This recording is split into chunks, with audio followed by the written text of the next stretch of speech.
The first one is the physical, which will not make them available during the Great Commission, because they have already died. There is also another death, that the people spiritually die.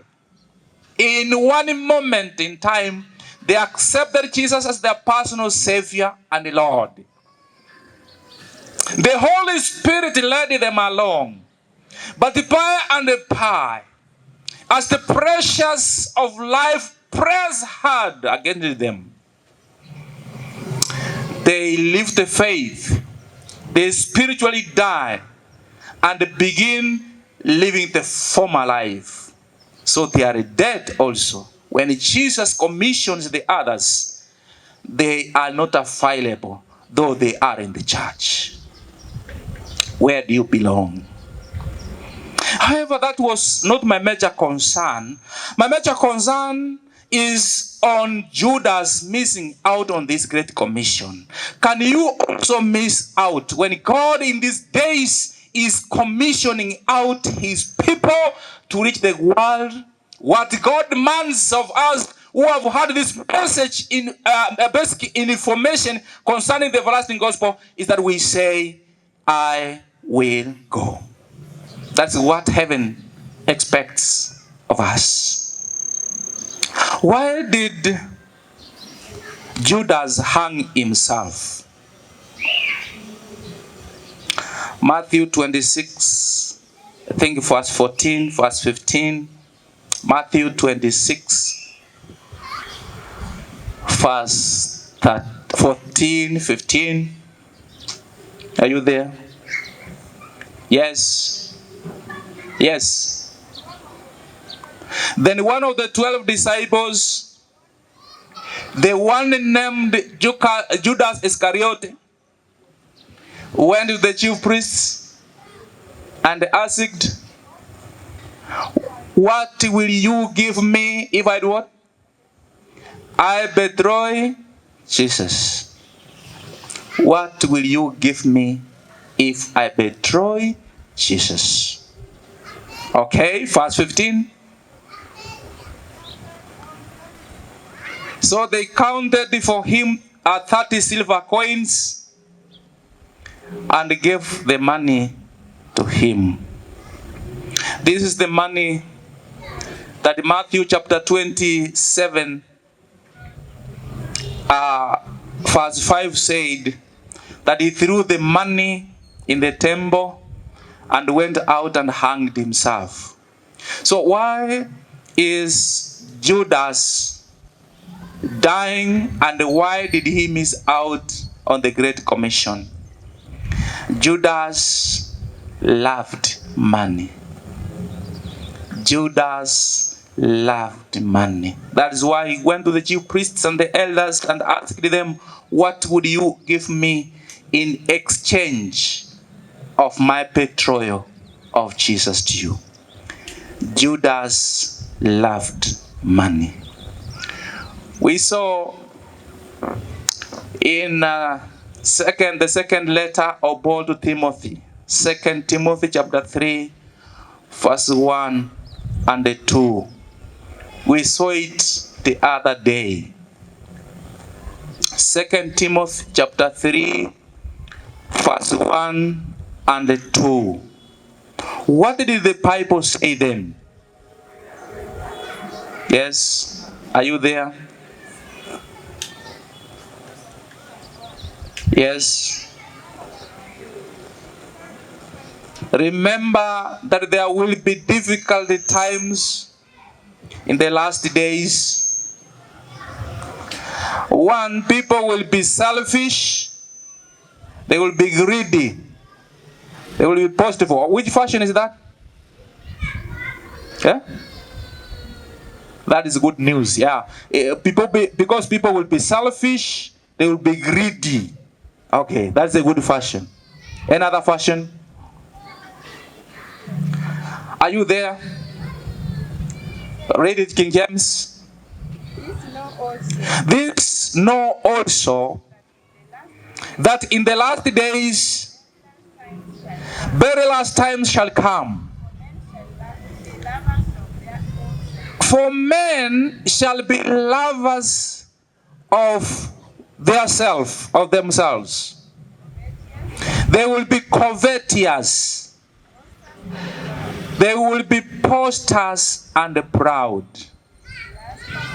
Blasphemous. Another version, NIV. NIV says, but know this, that in the last days, very last times come, for men will be lovers of themselves, lovers of money. You can stop there, madam. So it means when people love themselves, the consequence of which is to love money, is to be greedy in the last days.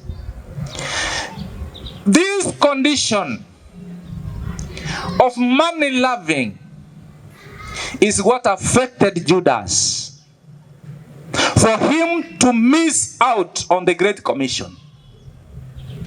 This word, love of money,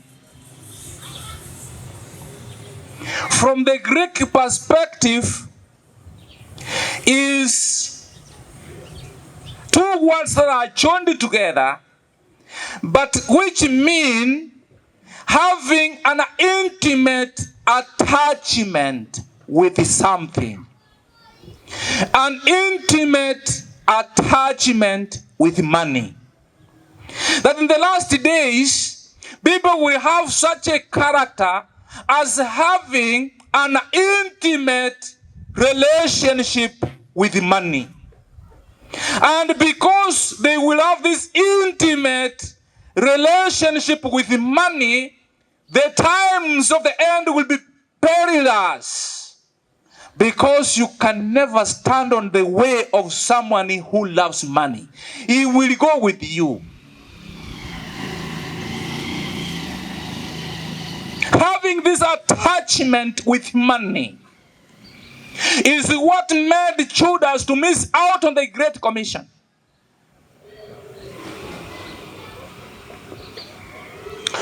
If I may ask, how many of us don't love money?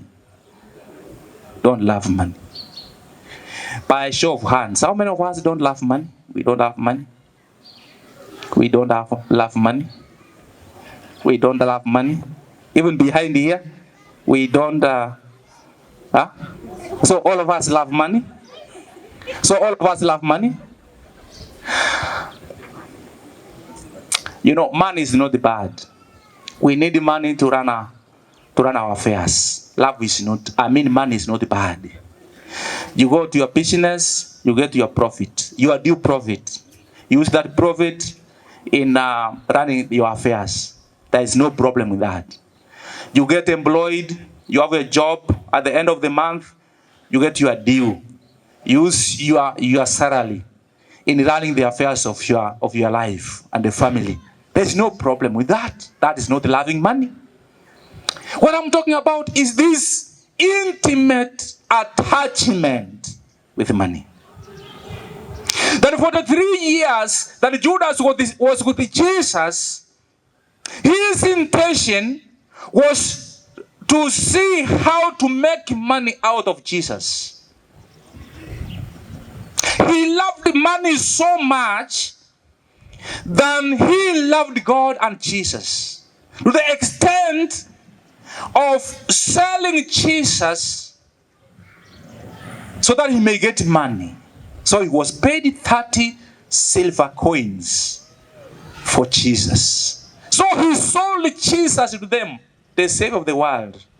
He was given money because he had this attachment with money. He sold Jesus. And in his first letter to Timothy, Paul argues, chapter 6, verse 9 and 10. 1 Timothy chapter 6, verse 9 and 10. Paul makes this argument that as we have this attachment with money, we will automatically face a challenge and a problem. 1 Timothy chapter 6, verse 9 and 10. Are you there? But also, anyone who wants to get rich falls into temptation. And they are caught in what? And they are trapped in many foolish and many what? And wrong desires. That those who would want to get rich, they are trapped. They are trapped along. They are trapped into evil desires. People want money. We have a financial crisis like now. We want money because money is good to help us run our families and our affairs. Money is good. We need it. But we have those who have this attachment with money, such that because we need it, we get trapped into evil ways. And because of this, therefore the love of money detaches us from the faith, it detaches us from God. So we are living at the crossroads with God because of the love of money. I gave you an illustration, those who are here, I think on Monday or Tuesday, of this lady from Rio Kindo who is coming to Mogonga. He has been caught in a lodging by her husband, and she's saying, Nenyora, Nenyora. What is bringing this lady from Rio Kindo to Mogonga with somebody's man? It is money. Money. So money has made people mad. Not only ladies. If I can tell you, ladies, you are here. Money is good. Like now, some of us, because of the high standards of living, are desiring that our employers increase our salaries. What if your net salary has been 30,000, has been 50,000, and a miracle happens that your employer doubles your salary? If you have been receiving 50, now you'll be receiving 100. How would you feel? Won't you feel so happy? Yes, because we need money. But do you know? Men, we have a problem with the money. Men, we have a problem with the money. If there are people who are made mad with money, are men. A man gets good money. The second thought is to marry another wife. The second thought, because there's money which has no business, so it ends in the business of marrying another woman. We have a problem.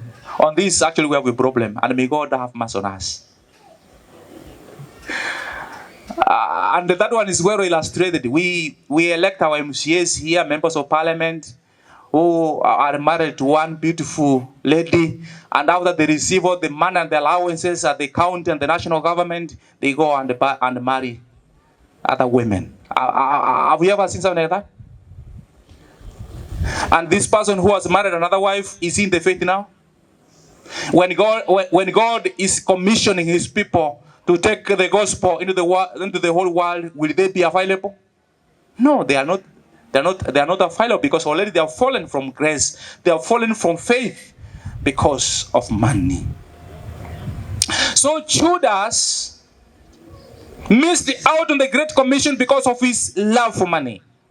And it is a message to us that if we love money, then automatically you will listen to all kinds of sermons.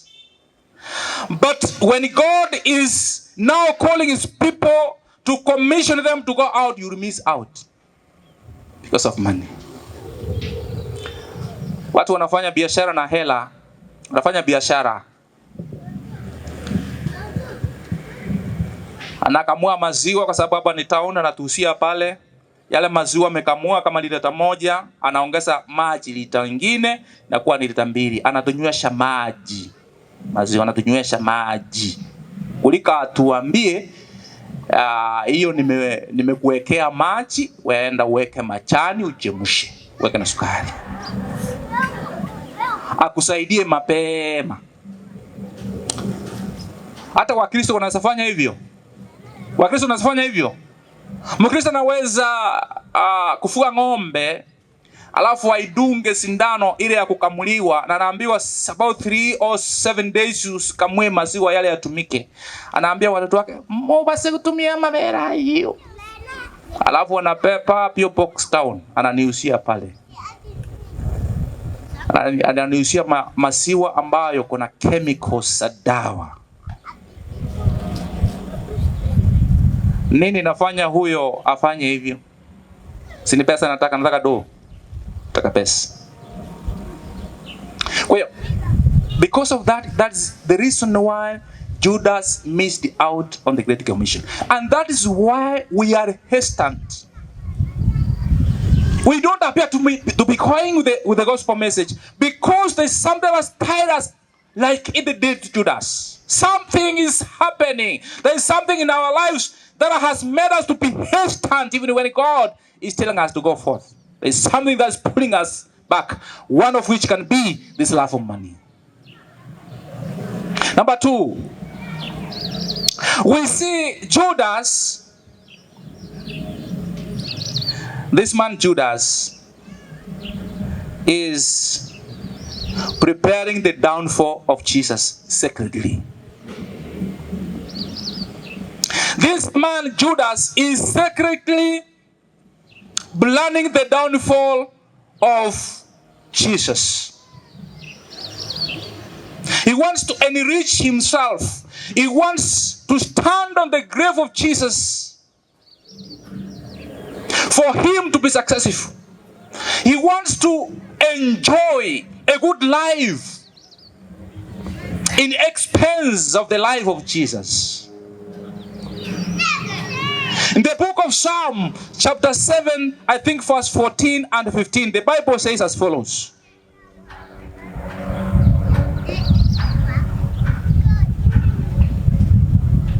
Yes, Psalm chapter 7, verse, I think, 13, 14. Are you there?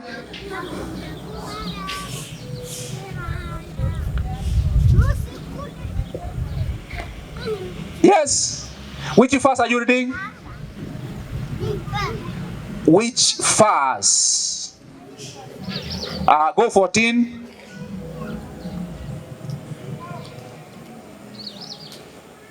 See how wicked the people think of evil. They do what? They plan trouble and practice deception. Proceed.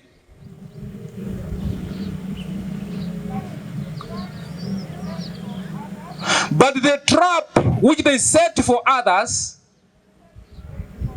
they themselves get caught. There are people who miss out on this great commission because they keep planning evil plans for others. Like Judas. He was planning evil for Jesus. And the Bible says that even as you plan that evil for your neighbor, you will be trapped by that same evil. Between Jesus and Judas, who was the first to die? Isn't it Judas? Yes, he planned the evil for Jesus, but even before Jesus had died, Judas died earlier.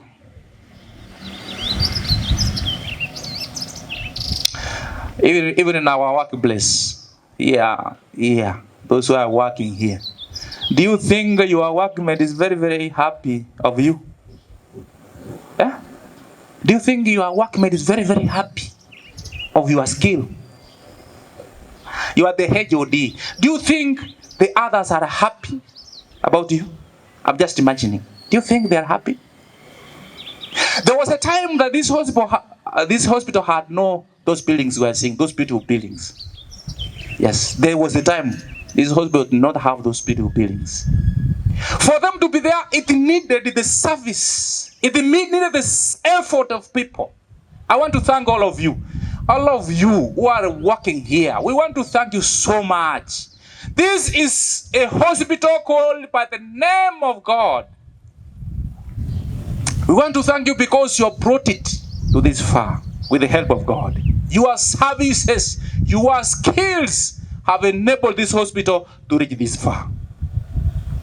But don't you think there are people outside who would want to come here now because it has been established? Who are even planning of your downfall? Because they are seeing now big buildings here. They see this beautiful fund here, the emergency fund.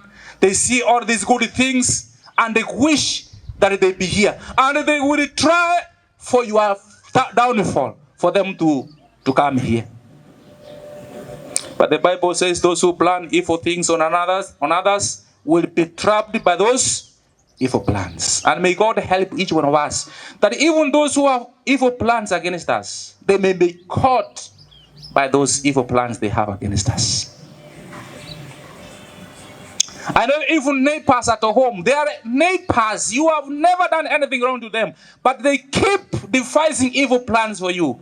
May those evil plans return back to them.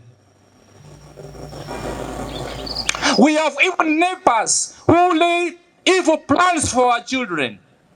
They are not happy for our children.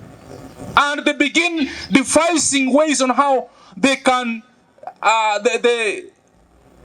they can make our children fall. May those plans they have return back to them. Do you know there are others, men? Do you know that there are others who are devising evil plans against your wife, your beautiful wife? You suffered for her. You have done everything for her. And somebody somewhere is devising evil against your beautiful wife. May that evil plan return back to him.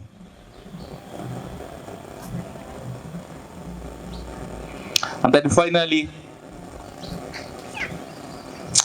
the reason why that Judas is missing out is because he thought that his case was so much to God that he could not handle. In the book of Matthew 27, verse 3, Judas makes this decision.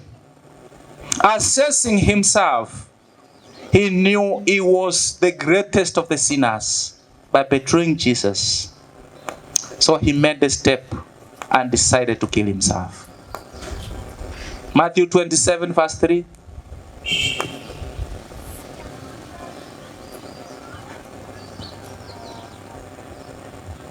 Yes, I'm not getting you very clear from there, madam.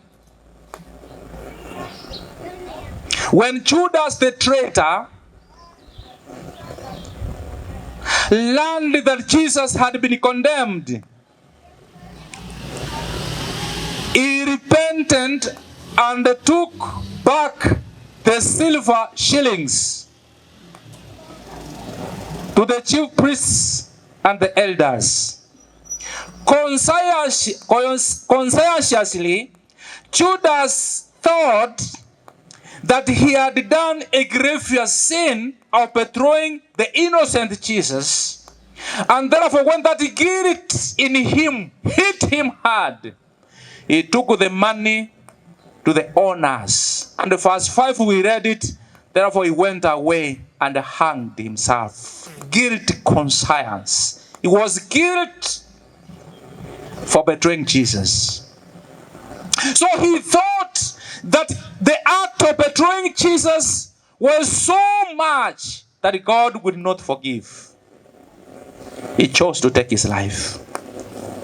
Somebody here must be facing such a kind of challenge. Somebody here must be facing a guilty conscience. Somebody here is in their own assessment, they see themselves as the chief of sinners. They look at themselves and they see they don't deserve the presence of God because the sins they have committed are enormous. I'm here telling you today that if there's something that you have formerly done and which we think is so big to God, there's nothing big to God. Whatever sin that we may commit, God is magnanimous and is willing to accept us back as we repent and seek for forgiveness. Is ready to forgive us even today. What is your sin? The sin of Judas was that of betraying Jesus. What is your sin? What is the sin that is troubling your life? Is this the issue of finances? Do you think that you are a fool of yourself by misusing money? People misuse money. You are not the first to do so.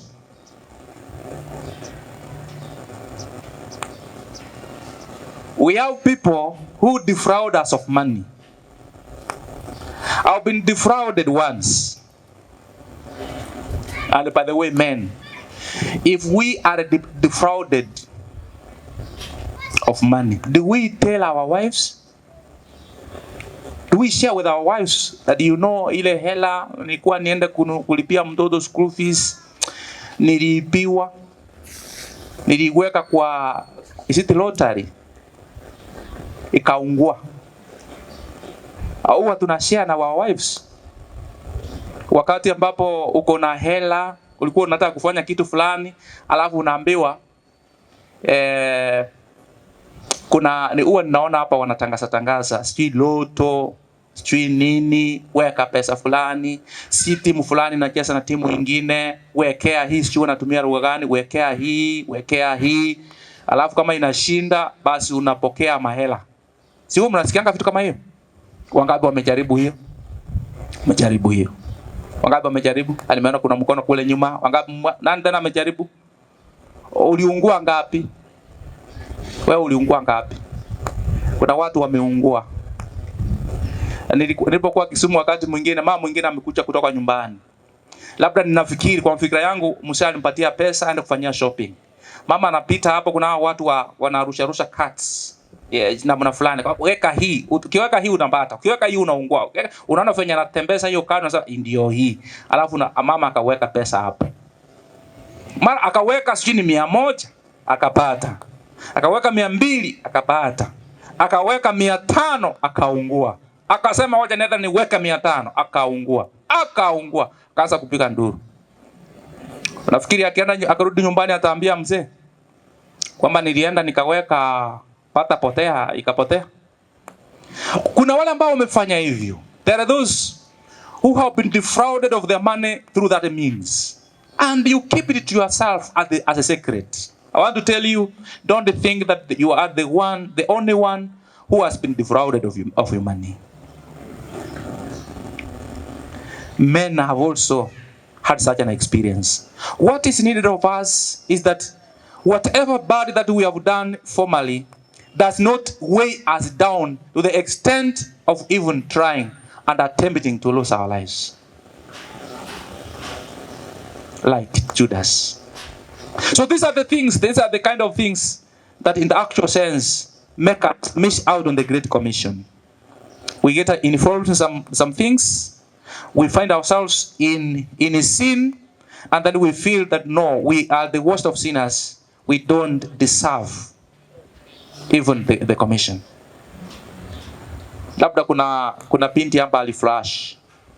Kuna binti hapa aliflash. Mnajuanga kuflash? Aliflash. Kitu memsumbua.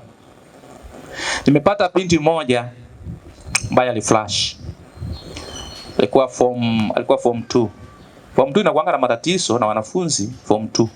Kwa na matatizo sana. Kwa hiyo akapata mimba akaflash. Ni mama yake alimsaidia akaflash. Yeye hakutaka aflash.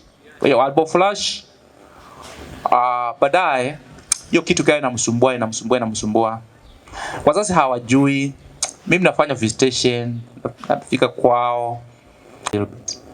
Then nikauliza, are you comfortable if we share? While all of us are present, the two of you are present. Then the one akafanya hivi. Nikamwambia yule dada yake, nikamwambia just go out there for a while. Nikamuuliza, what is the secret of your life? Akaniambia, pastor, my parents don't know. I mean my father doesn't know, but it is my mother who knows. Nilipata pregnancy nikiwa form 2 na mama ndiye aliniflash. Hiyo kitu imenisumbua mpaka nimejikuta kwa kusumbuka nimeanza kutumia madawa ya kulevya. Kaniambia kila ambacho kimemfanya afukuzwe shule ni kwa sababu anatumia bang. Ni msichana. Anatumia bang, amefukuzwa nyumbani. Kila ambacho kinamfanya atumie bang kwa sababu ili tendo alilofanya la kuflash. Kwa hiyo nikaanza kugundua kwamba kuna watu wanafanya mambo fulani ambayo yanawasumbua. Guilty conscience inawasumbua. Like he did it to Judas, he does to even some of us. I want to tell you that we have God who loves us. There is God in heaven who knows our case, who knows our weakness. Even when we sin like that, He is always available to forgive us, to hold our hands up, and begin a newness of life with us. So that when He commissions us, all of us can be able to say, yes, I will go. Because God is magnanimous, is able to hold our hands and walk with us. As He said in Matthew 28, verse 20, that I will be with you always. So the promise of God lingers. Whatever sin, whatever mistake you have done formerly, God is available today to forgive you. God is available today to have a new beginning with you. As I conclude, is there anyone here in the meeting today who will say, Pastor, enough is enough. I want to go back. I want to come back to God. Enough is enough. God knows my case. Pastor, you don't know. God knows my case. But I've made up my mind. I want to go back to God. I want to live a new life with God. I want to participate in the Great Commission. I want to say, I will go. I will among those who will go. Anybody in the congregation?